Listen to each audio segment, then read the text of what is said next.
Okay, so the YouTube video flopped a little bit. So basically, I was going to do a gym collab for any of the viewers who aren't sure of what I'm talking about. I was going to do a gym collab, and obviously it takes time to plan something like that. That's why it's been a little bit longer since I last posted.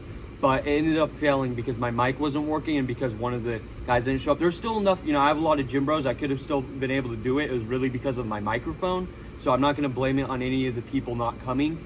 However, I think that what I can learn from this and what you guys can learn from this as well is on your path to achieving your goals, you're going to have failures and you are going to need those failures in order to succeed. And when I see people who are avoiding pain and avoiding the failures and avoiding the difficult situations, it's like you're avoiding achieving your goals by doing that.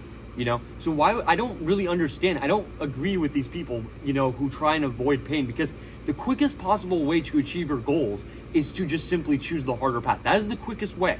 Okay, there's no other way. Really, there is no other way. Okay, if you want to become the best version of yourself, you have to choose the harder path. Okay, there's no other option. So if you're sitting at home and let's say you're sad, because something difficult happened or something came up, like, similar to this situation where, the video didn't go well, just understand that you're going to have to go through these failures in order to succeed and in order to achieve your goals and the best version of yourself. This is how it is, okay? There's no way of avoiding it, okay?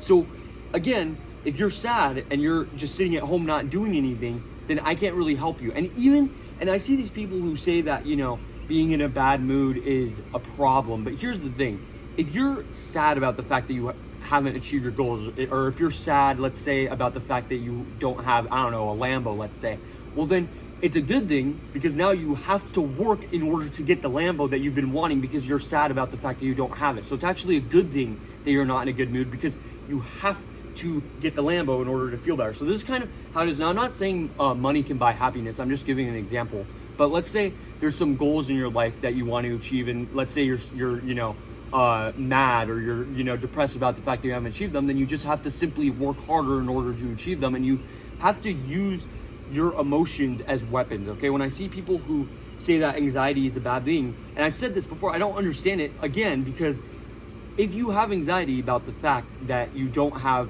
whatever you want to achieve in your life, then you'll actually just start working harder and it'll only help you. So I don't see the unbeneficial thing to having anxiety, as long as you're directing it towards the correct thing. And that goes for all the other emotions as well. Same thing with anger, okay?